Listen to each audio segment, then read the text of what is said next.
necessarily those of KKNW, its management, or other advertisers. This program is sponsored by Sue Minahan. Welcome to Talk Cosmos, the show where Sue Rose Minahan and her panel of guests bring you insightful conversations to awaken consciousness for soul growth. Come journey with us through astrology's energetic cycles and get ready to understand your path in the cosmic roots of the stars.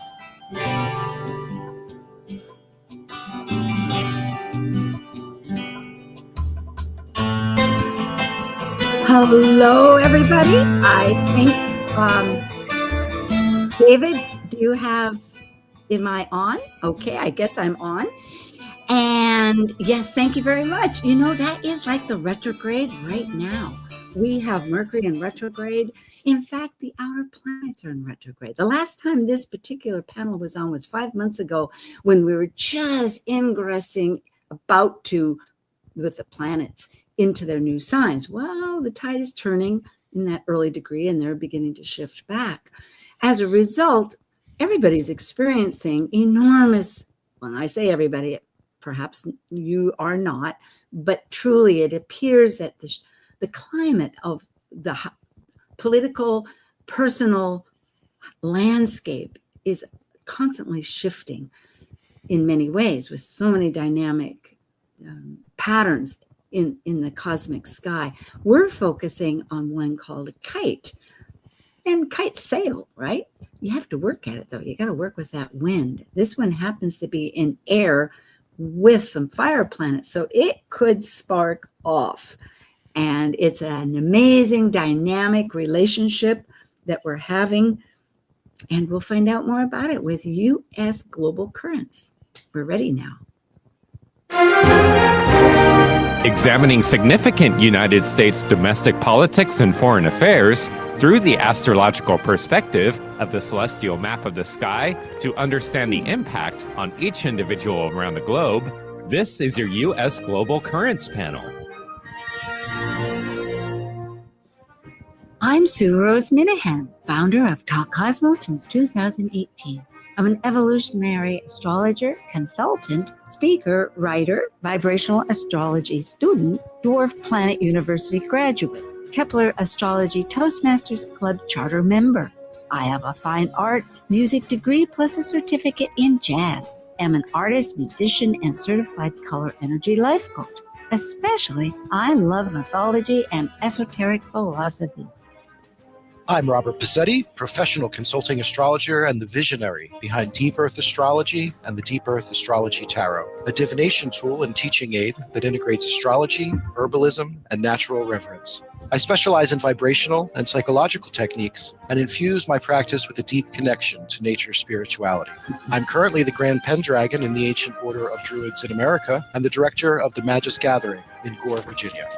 I'm Justin Crocodelsey, an archetypal Jyotish astrologer, yoga and meditation teacher, and author. I combine both Western ancient astrology and modern psychological astrology with Eastern Vedic astrology, and I specialize in predictive, electional, and karmic astrology for individuals and couples. I also do in-depth astrological research into arcane astrological concepts, focusing on the mystical, occult side of astrology. Rock musician Frank Zappa and the Mothers of Invention says, a mind is like a parachute. It doesn't work if it's not open. Hello. Hello. I thought there was a tag to that, but at any rate, that works just great. It's so good to see you both. Yes, good to see you too. Good to be here. Yeah, I know. And, you know, because this isn't a monthly panel, when the time comes, it's just like life. It's how do we open our conversations? And I love the fact that we're looking at the energy, this, whether it's a parachute or a kite, you know, the outer planets are really connecting in a trine for a long time, a mini trine. And now with the planets entering Libra, we're sailing off into new horizons. Okay, well, let's start. If we could get the slides up there for a moment. Okay, we will begin.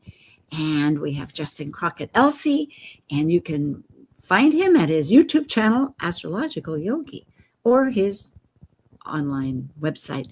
And Rob Passetti is deepearthastrology.com. And he has lots coming forward, which we'll find out at the halftime. And myself, Talk Cosmos. Well, there are these right in this month, as we're talking, as of yesterday, in the last couple of days, these two kites where Saturn and Neptune that have conjunct, not exactly until next year. They're going to be conjunct 5 various times, but actually they're going to be, I'm skipping in my brain. I apologize because I'm thinking of the trine, but their conjunction will be in February. Exact, but we're in this slow orb going to it. So on the 8th, Mars in Libra, and I'll read this off quickly only for the podcast people, but August 8th, it was at 1 degree, 20 minutes Libra, and it was opposite Saturn in Aries. And then on the 9th, there was Aquarius full moon at 17 degrees Aquarius, and just within a few hours, less than a day, on that August 9th, Mars at 1 degree 50, half a degree later, was opposite Neptune. Shall we talk about a kite? It's a big energy. It has, it has that trine. There's examples coming after this, but this is part of the whole discussion is like, what is this that we're experiencing? Why does it even matter? Yes, it has a grand trine. That's where the energy wants to flow, and it will flow. And vibrational astrology and its research discovers that it's not such just an easy peasy thing. It does if it works, and if it doesn't, by gosh, it's going to make sure it works. So there's that. But with this kite, which means outside of its element, which happens to be air now, these two planets in fire, and I'll have a diagram to show it because there's sextile in fire. So as you know, fire and air love each other. They feed off each other. Wind can blow a fire out, but usually once those embers begin, as we see in the fires across the globe, it just picks up and moves. So it's very strong. Silence is golden.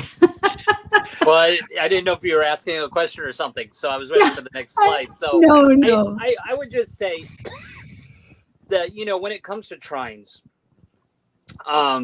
normally, a lot of people are going to talk to them in a very positive way because it's an easy flow of energy, triangulation between 3 astrological bodies. However, it can also, that energy is actually neutral. So a trine can be very negative or very positive. It's how that energy is used because it's very neutral. It's just got an open pipeline. So that open pipeline between those 3 planets can be for more dark or for more light. It depends on how you use that.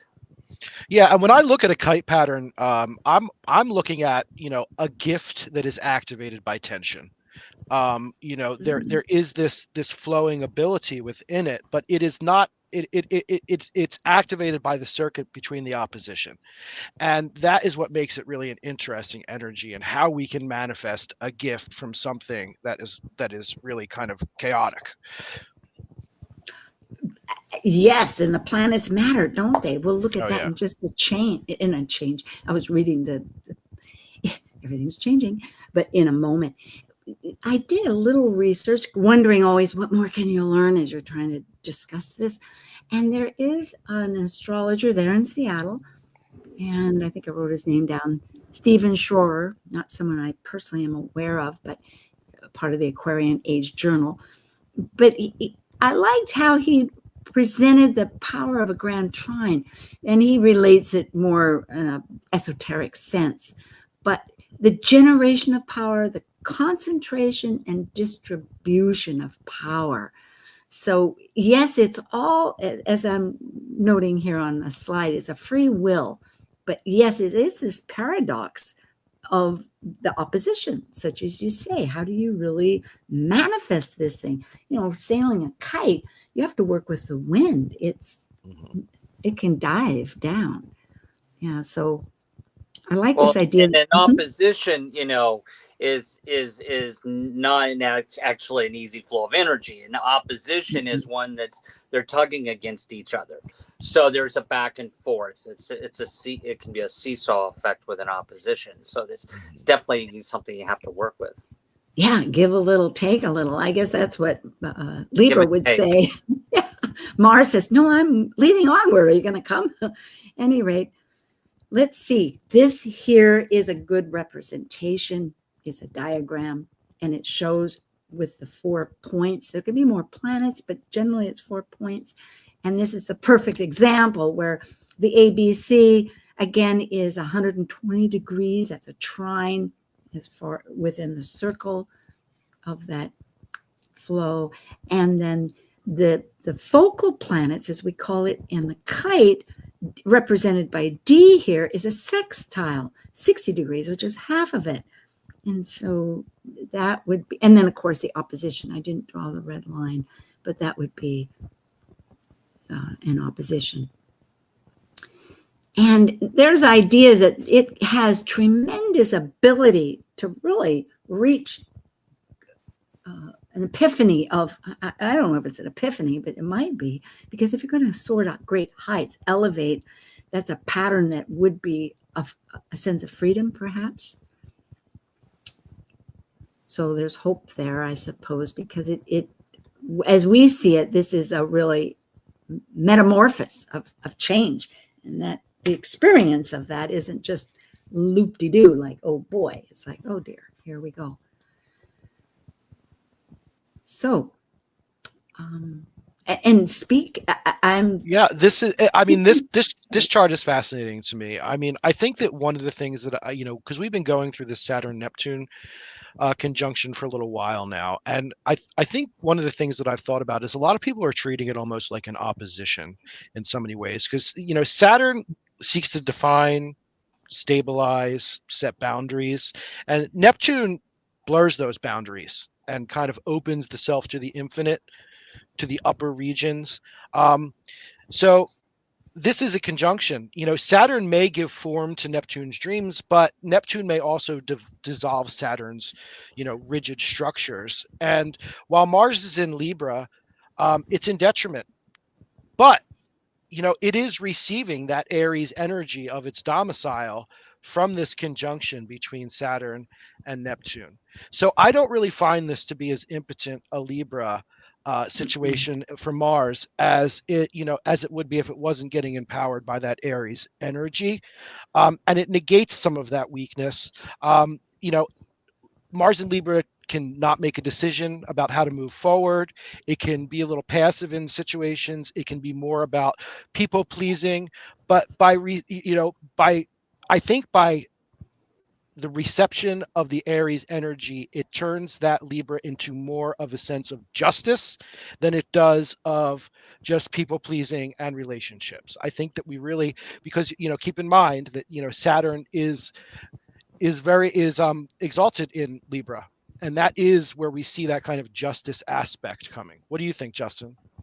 Yeah, I agree, and I think it's important to realize that actually a Mars Saturn aspects are not easy No. in general, whether they're conjunct, opposition, trine, sextile, they're not easy. And because Mars represents action and effort and forward movement, and in, like you said, decision making could be that, especially in Libra, not making a decision, and it wants to make a balanced decision. Mars in Libra wants to make a balanced right decision. It's about perfection there, especially in those first degrees.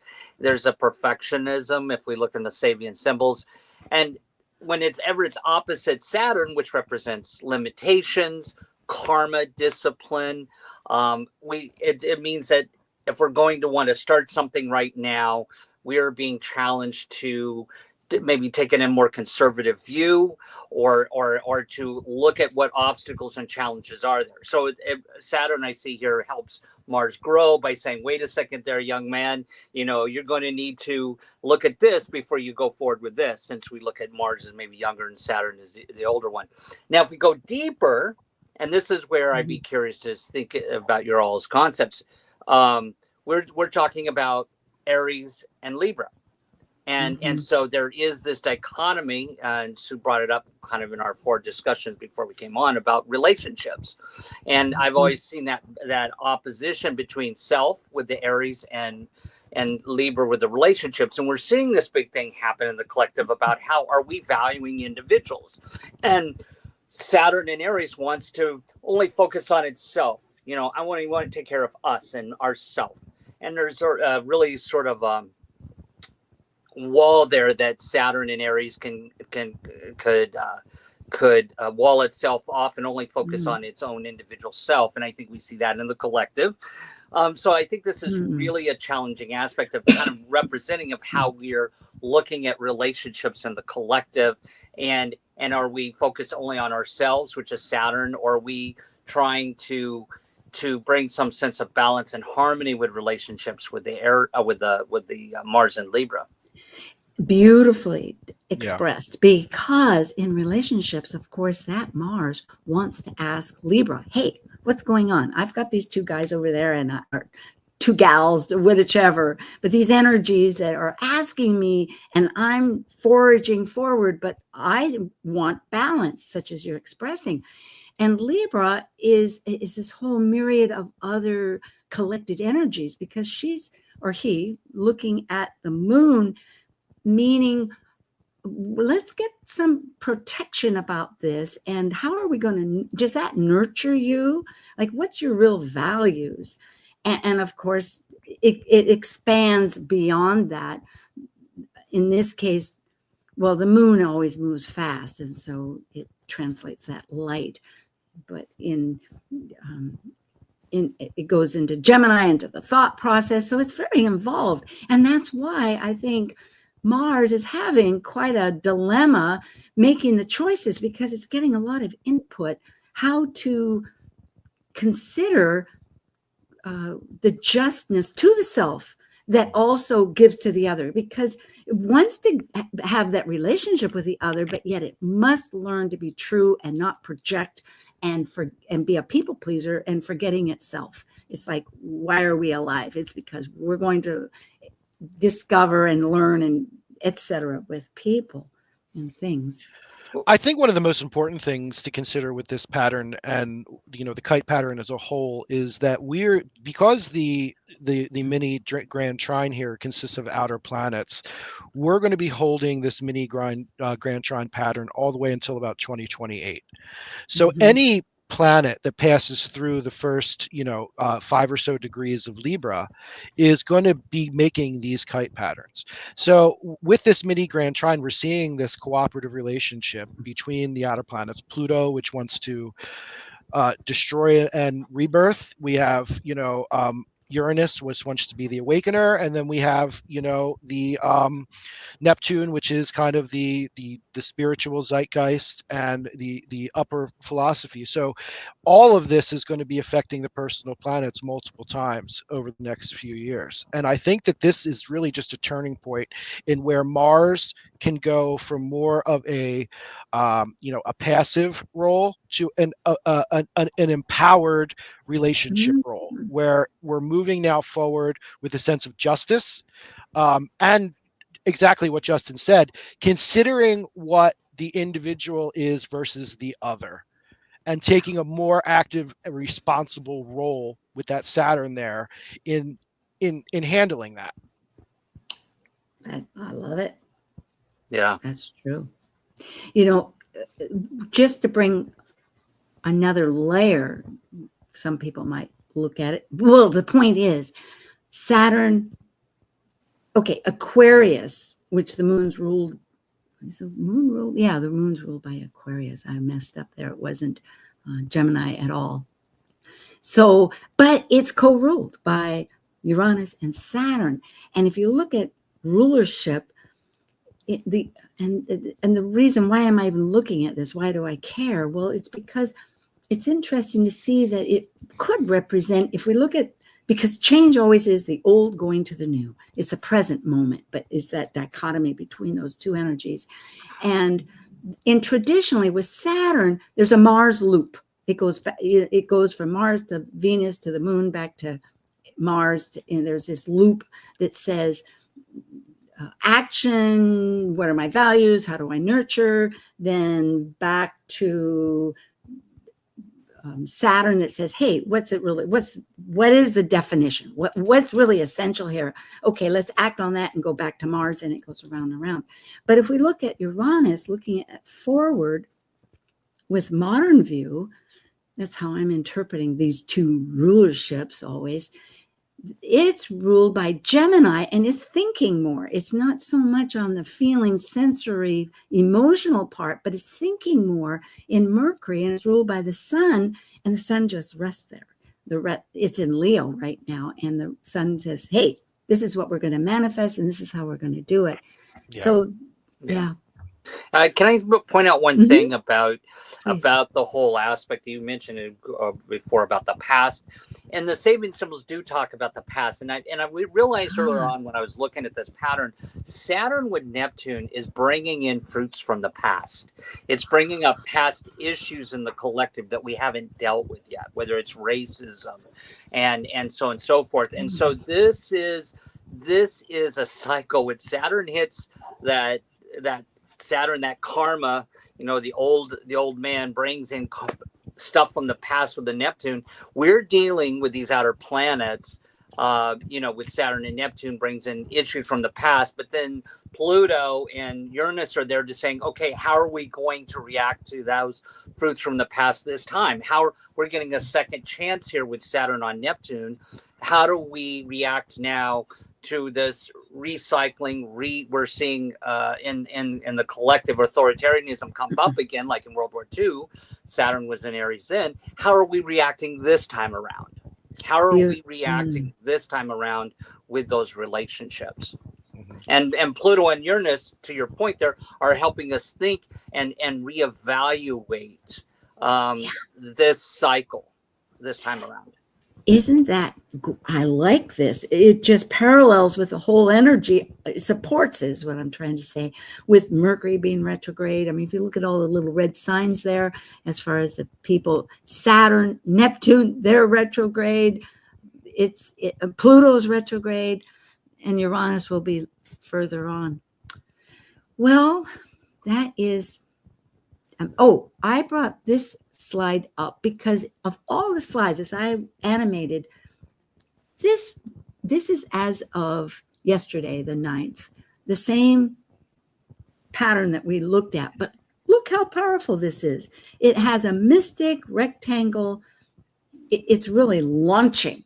It has what they call double wings or angel wings, however you want to look at it, with Thales points, all these patterns that we kind of rotate around, but it has 5 sextile connections of a 6-pointed star. It's just dynamite. I think that's really a good way to put it as well. Is this chart, it feels like it's unresolved because it's missing something, and that kite with Mercury and Leo as the focal point to that Pluto opposition. I mean, I think voices are kind of going to be demanding to be heard in response to the changes that Pluto is making. One of the big issues with Mercury retrograde in Leo is that it's not going to feel like it's heard. It's going to be loud until it is heard. There is a diffusion of communication now that we're seeing in the political world. It's not just us versus them or one side or the other. We're starting to see this dissemination of multiple opinions going on right now, where there's a lot of voices that want to be heard. There are a lot of people who are very supportive of things, who, after new information has come out, are maybe not as supportive of things. A good example of that is, I found myself, watching a political show that I necessarily wouldn't have agreed with in the past, but I thought that the information was interesting, and it was a voice that I haven't heard before. And the mystic rectangle is really cool because, I think that the mystic rentacle represents an outer composure that is masking some kind of hidden tension. And that holding space there, especially we're talking about Mars in Libra, that is, kind of empowered by this Saturn Neptune. The Mercury, retrograde Mercury in Leo, voices kind of shouting for dominance. Then of course we have the Saturn Neptune conjunction, which is, structure and the dissolution of it. And then finally that Pluto there that just, it wants to change how we view science. It wants to change how we view society. So you put that all into the mix with those two kites. And now you're seeing that, Mars and Libra and Mercury with the Leo retrograde, it's voices shouting about justice right now. Yeah. And I just realized there's 3 kites, 3 points. There's Mercury, Uranus, and then Saturn, Neptune that are all like in this collaborative thing. Whoa. Yep. Justin, did you want, or should we go to our No, last I'm slide? good. I'm good. Okay. I agree. Just the last few minutes before we take our wonderful little break, I thought, okay, this is U.S. global currents. What's happening in the meantime to the U.S. chart? Well, as we can see, what we're experiencing is getting motivated. The Mercury, our thinking about our North Node, our destiny of how we're manifesting, part of these voices. I guess that's how to look at this. And also Venus and Jupiter are really still in this echo of the same synodic cycle, or phase cycle, not synodic, but phase cycle as our natal Venus and Jupiter. So that's always an emphasis, like, yeah, this is another powerful point. And it is, because they're all in Cancer, conjunct, especially Jupiter with our sun. So it's, the whole thing is synergetic. The funniest thing to me, well, not funny, but just ironic, is that, you have Eris on the ascendant retrograde. You know what I mean? Like it's just the Discordian nature of our structures. And then we have Mars on the MC, that call to justice, Mercury on the North Node, voices for who are fighting to decide what is the sacred purpose of the nation. And then, we're also looking at a lunar return as well. I mean, yes. Which the is whole beginning of a new wax. sub-cycle. Both ascendant and the moon are ruled by Saturn as well. So, I mean, there's just so much going on here that is about, it is a new beginning. It is, in and so many ways. It shows. Go ahead. Go ahead, Sue. Oh no, I was going to make a fast thing that says if we come by it legitimately. That's all. It's like well, and if you look at this chart, it's basically a huge return chart, almost in a way. Yep. I mean, like the Pluto, and that Pluto's going to hit the South Node, which, by the way, I think is, I say this on every show, that's the most dynamic thing that's about ready to hit soon, is Pluto on the South Node, U.S. South Node, because that's a huge change at birth, disruption, and values in the second house. But we see the Uranus coming back into place. We see the South Node going over the ninth house. That's just a disruption of the whole judiciary. This is, like you said, like both of you pointed out, this is a reset. This is a return that's huge in this period of time. And just to add on to what you were saying about Cancer, I think Cancer at a national level means something different than something at a personal level. And I think the Cancer becomes a sign of tribalism when we're talking about greater national, and we're seeing this, we are all so invested in our communities right now and preserving our communities and being the caretaker of our communities. And I think all of this is secondary to that, because that is the conjunction of the benefics, like that is going to be the most nurturing energy that we can find out there right now within the collective. That's where I am hoping, and we'll just have to take a break here, but I am hoping that with the conjunction that's reaching until February with Saturn and Neptune, that it does break down some of the definitive ideas of that tribal sense. We can begin to see the relationship with others is not so different. And so with all these voices, I'm glad to hear that we're listening. Thank you both. Thank you, Justin Crockett-Elsie. Thank you, Robert J. Passetti. This is Sue, and we'll be back in just a minute. Thanks.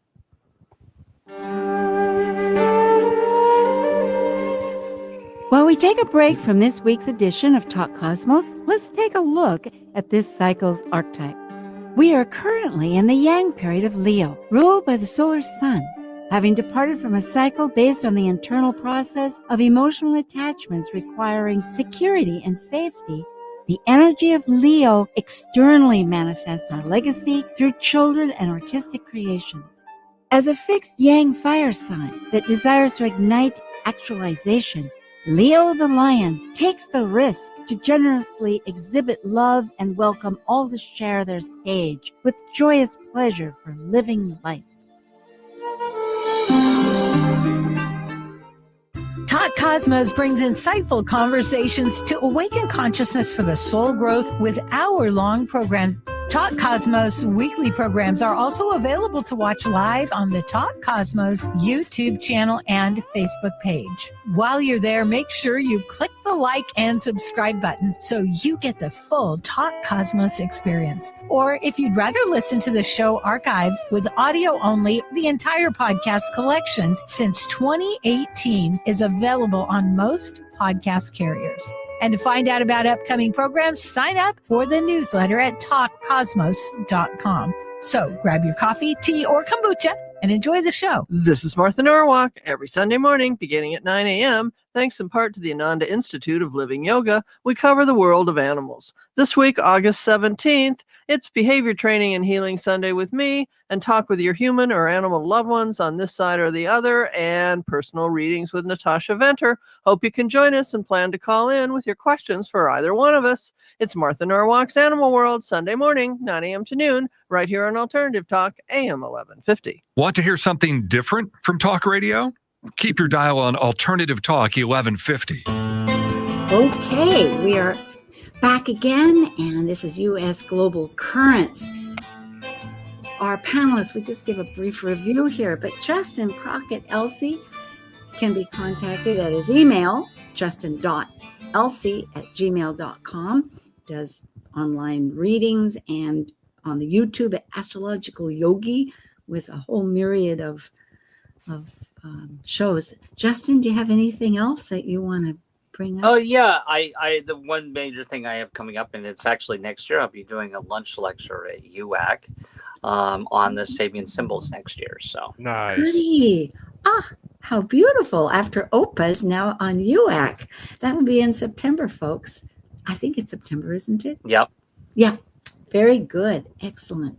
We'll have to add that to your list here. And Rob, I know, you know what we didn't mention is you're with the relationship now with Margaret Gray. Yeah. Yeah. I'm working at the Center for Relationships and Astrology with Margaret Gray. We got some cool stuff coming up. We got some new classes coming up. This is more of an advanced synastry, certification that you would get. There's 3 levels. There's some great teachers. If you go to Center for Relationships and Astrology.com, or you can find us on Facebook or Instagram. And the new classes will be starting soon. And then we also have Fractal Cosmos coming up. Yes, and I will bring that up in just half a second. Yeah. How's your tarot doing? It's doing good. It's caught up in a little bit of tariff nonsense right now, but we're dealing with the printing situation, but it's coming along. Oh, I love the possibility. Very good. Well, I think I put that. Oh, here we are, Fractal Cosmos. Yeah, I mean, it's in a couple of weeks from now. We've got a great lineup. You can go to fractalcosmos.org to see, what we have. We have a beginner track and we have an advanced track. So if you are just, really interested in learning about what vibrational astrology is really about, getting essentially the first few lessons of vibrational astrology and understanding how that works, you can do that. It's very reasonably priced. David Cochran, Santino Mancuso is there. Linda Berry will be there. Charlene Britter, Dr. Will Morris. We have many presenters, and it's we're very excited. This is now the only vibrational astrology conference in the world. Yes, I'm excited myself. And we do get recordings. I noticed that because it starts on the East Coast at 9, that would be 3 o'clock here in Hawaii. And I went, oh, okay, maybe we'll see. But it is available, which one can return and listen to, which I'm excited.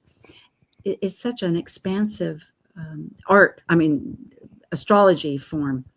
Very good. Well, for myself, just to review on my YouTube channel, there was Astro Jam, which will be coming up at the end of this month again, and we're going to do the eclipses.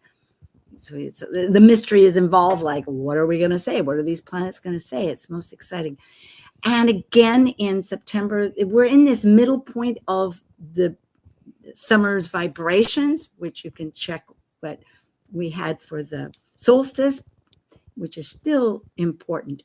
And then, of course, with the outer planets, my gosh, Uranus in Gemini with Rick Levine, and then Mars, which actually begins this whole cycle, as we're going to talk about here. Adam Gainsbourg was on. Let's talk about this next.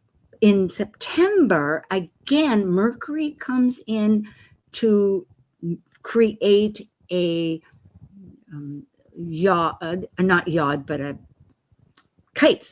kite with Saturn and Neptune and Uranus.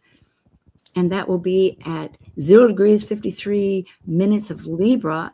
And within these 5 days, and the new moon is going to be at the very last degree of Virgo, whereas earlier this month on the 23rd, it's going to be at 0 degrees, and September 21st is going to be the last degree.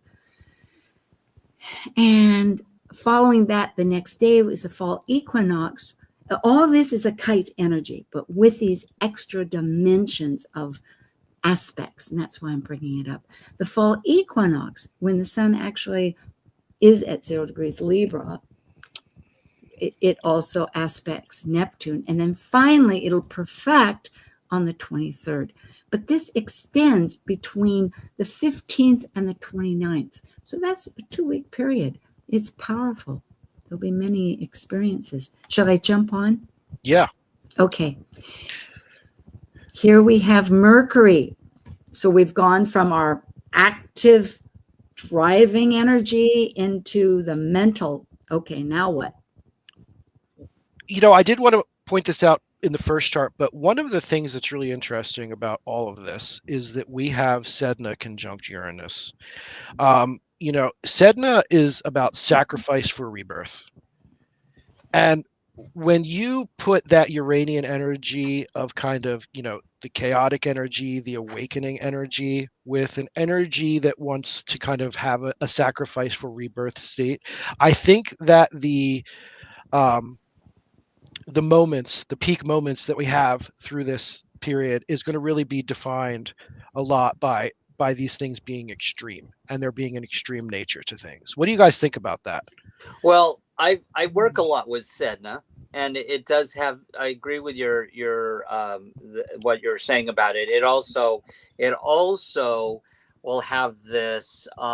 It's a very kind of individualistic effect because of the indigenous mythology around this, which is kind of dark, where the father throws his daughter over the side of the canoe. So has a weaning effect, or it pushes us to be separate or weaned from everybody else. And so given that when Sedna hits another planet, that concept of being individual or being alone or being separate from something that you wanted to be a part of, because it's hitting Uranus. I think this goes to one of your concepts earlier, where there's a lot of individual voices, right? There's a lot of people that feel that need to express that 1 degree Gemini, my unusual individual voice. So this is going to really accentuating this sort of all these individual voices, like you said, that want to be heard.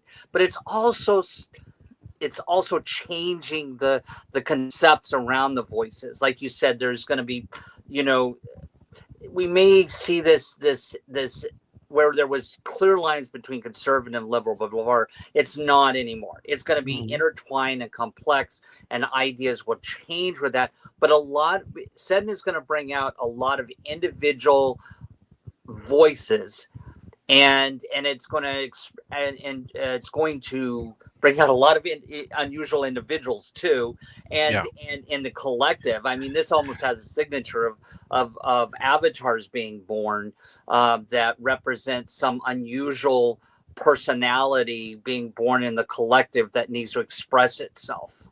And that's why I brought it up before we talked about Mercury, because I think that is, we can't just consider that a Uranian influence on Mercury with that trine. We also have to consider Sedna in that. And just like you said, separating from the collective that we may have been a part of. Yes, it's that deconditioning. Absolutely. That's because I'm very strong with Sedna. I'm extremely love what both of you are saying. I'm sorry. Did you want to? Yeah, well, the other thing that I was just going to wrap that up with is that the one thing that is the same about both parties is that both of them are extraordinarily unpopular right now. This isn't like a normal stream where we usually see, like, once one party falters, the other party's polls go up like this. There is extraordinarily, disapproval polling for both the Democratic and the Republican Party right now.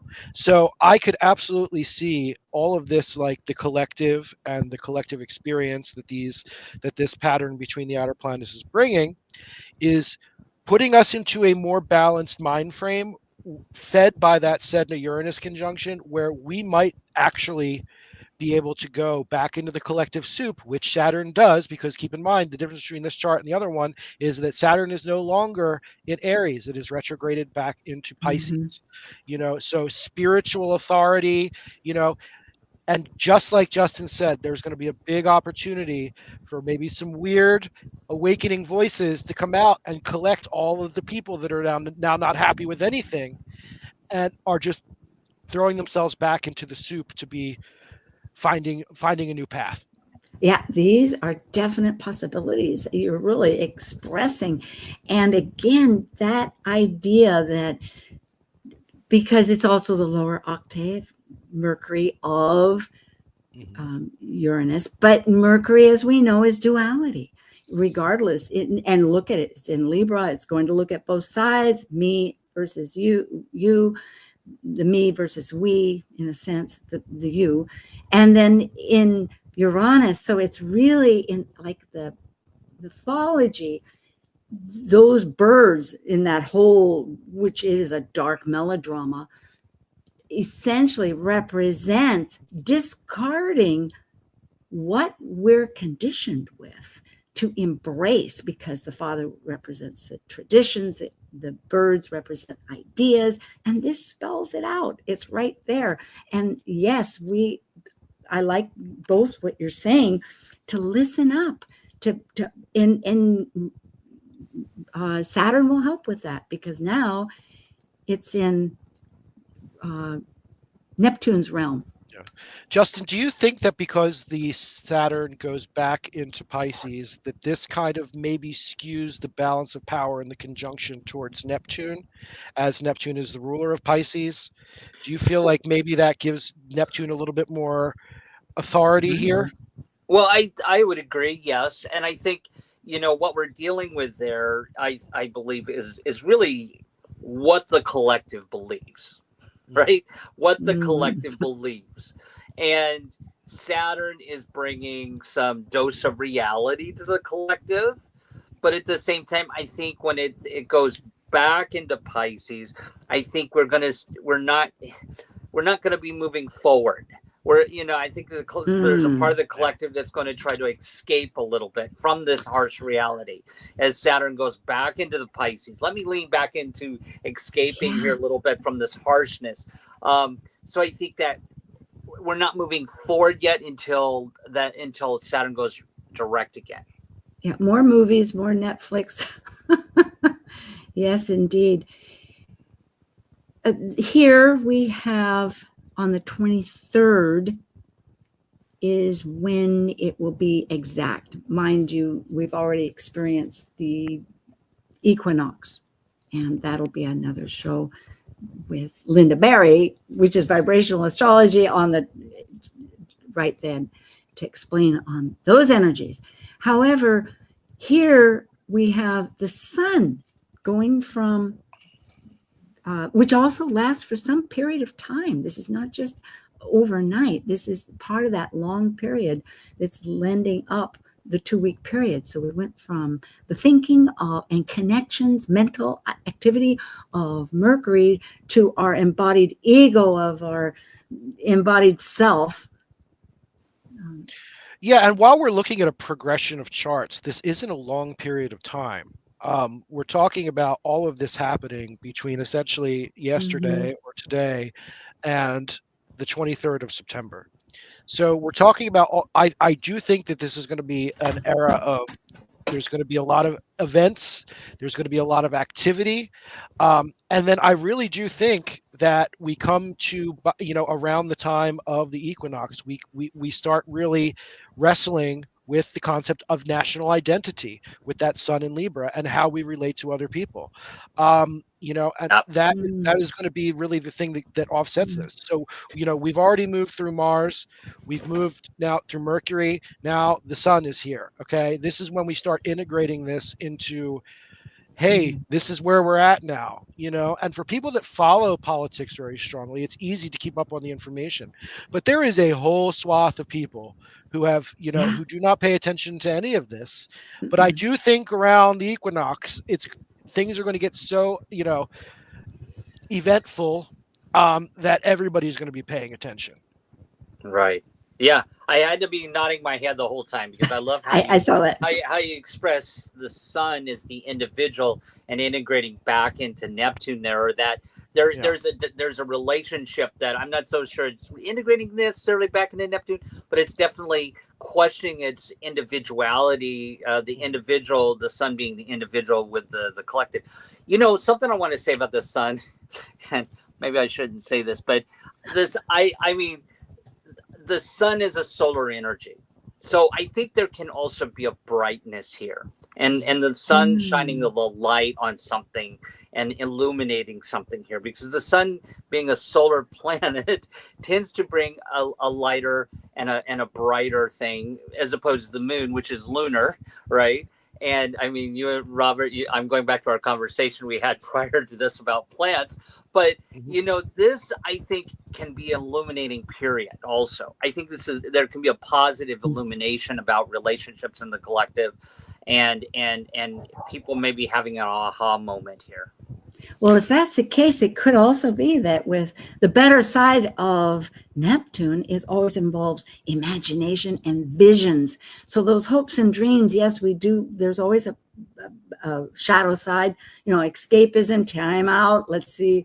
But on the other hand, it's building, because it's not always an absolute straight ahead, but there's still this building of the dreams. And the ruler of the sun is going to be Venus and Virgo. Okay, I think we're going to start seeing people in service more. Like people are going to organize. They're going to take action. It's going to be more behind the scenes, like Virgo does. But that energy of Venus in service is going to be feeding that sun in Libra, where we're trying to make connections, and essentially we're trying to escape this fight between the cultural zeitgeist and what's going on, what everybody, as Justin said, what everybody's kind of experiencing and thinking in the collective, and Saturn, which really does represent authority.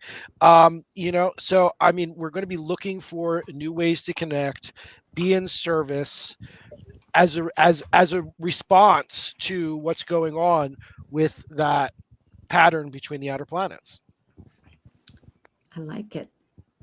I'm thinking too, with service, what a great advantage to learn how others think. One has perhaps in their head how it's going to help another, but in the process, one discovers hopefully what the other really needs or how it's useful, and puts it into their own kettle of thinking and whatnot. And I might add, that with Mars, Adam Gainsbourg, who was just on, because it's another part of this, is still, that we're in a portal. I know this is abstract perhaps, but it still settles in that Mars in its descent is at one of the last gates before it goes, we don't see it, in its next cycle. And this happens to be the portal of service. So that's an interesting. I might also point out something that's glaring that we haven't pointed out there is that every planet, with the exception of the focal planet, the sun, is retrograde at this point. Yes. So Uranus Beautiful. is retrograding. Hello, and Pluto's retrograding, and Saturn and Neptune are retrograding. All the outer planets are retrograding here. So it's definitely a sort of stopping and kind of going backwards and evaluating something here. Yeah, and Mercury and Venus are in mutual reception. They're seeing and thinking of the others, and so that's our values and our thinking. And boy, what a kettle!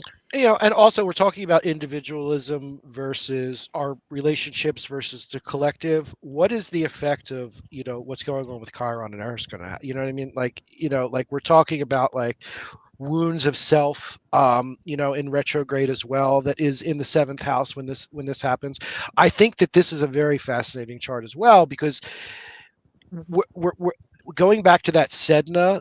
There's kind of a need to sacrifice to break through the message. That will open up the situation a little bit more and empower the disillusion of Neptune and Aries. And that Mars, what is the energy of Mars in Scorpio? It's a little more subversive. It doesn't want to necessarily be seen. I think that this is also a time when we're going to have some shadow forces at play that are going to be moving things along in the undercurrent that may not exist until this happens. Because I understand the idea of a quincunx, but when you match it with another quincunx, that creates a resonance energy where those two kind of things that are kind of under the surface and annoying and like a rock in the shoe, they find a focal point and a mission. And the yacht is the mission, and the mission is going to have to do with themes of Mars in Scorpio, and those are very, again, under the surface, subversive. That's where we're putting our energy.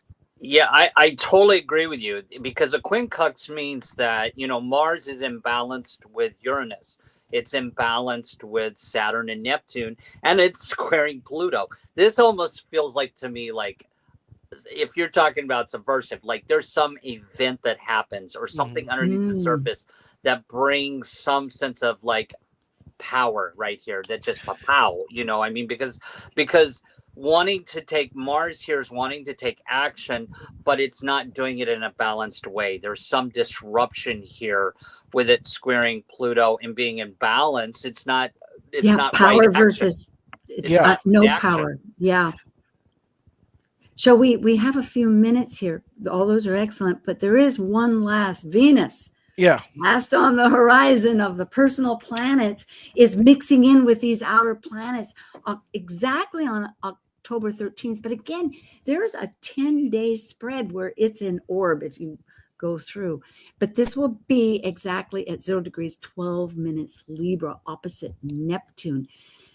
So we have this and one more chart. If we can forget all this on the right side, it was just to kind of look at how is the rulership, but look at how many through that rulership, it's interacting with everybody. I think this is when it all kind of like congeals. Everything that's happening starting now up through October 13th, this is kind of going to be more of this is going to be a vibe shift. When that Venus hits that point as well. I think Venus has been involved in everything up till this point, but now it becomes the focal point, and it's no longer in Virgo, which is of service. It's now in its domicile in Libra, where it wants to bring harmony. Yeah, even in the U.S. chart, and I apologize, we've been really valuable conversation. I've loved your thinking as you discuss, both of you. But look at this. We have Venus, as you mentioned, the power, the importance of it, all this values that you've both been discussing between relationship, self, and others, along with our natal, whether it's tribal, however we want to look at it, how do we, it's... Yeah, it's a fascinating time. And all of these kites are really just kind of like, again, they're going to be a big picture thing. What do you think, Justin? No, I agree. I think they just represent sort of again the collective what's happening with relationships and how people are going to respond to relationships at that point. Great. Yeah. So here we are. What that was like 2 months ahead. Let's see. This is August. Yeah, in about 2.5 months. It's a dynamic time listening to voices. I think that's one takeaway I've got from what you've both said. And the karma of it. Justin, you bring that up with the Saturn, which is always like, yes, we're in the retrogrades now. Yeah, it's only going to thicken. We're listening to. Yeah, Saturn's bringing up old issues. We're seeing a repeat of history of a cycle, and it's not happy. It's not fun. Saturn's not a like a nice pet you planet. No, it's going to bring in a dose of reality and said, you didn't take care of racism when you should, so we're going to bring it back to the so. Yeah, indeed. It's really true. So we have new directions to meld into as far as I'm just thinking of listening, feeling ahead. It's like a new venture, yes? I hope so. Yeah. Well, I hope both. Yeah, folks, we're in the mix. Remember, there's ways to reach out and connect, and we'll go on this vibrant journey one way or the other. It's inner and outer. It's a lot of we're still in the music's a little loud today. Okay, I'm going to sign off. Thank you both so much. Thank you, Justin. Thank you, Rob. And everybody, best to you.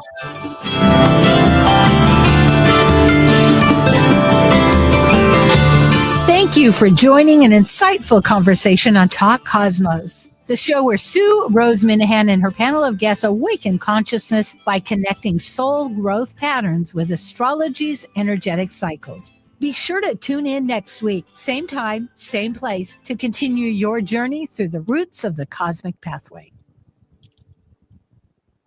The views expressed on this program are those of the hosts, guests, and callers, and are not necessarily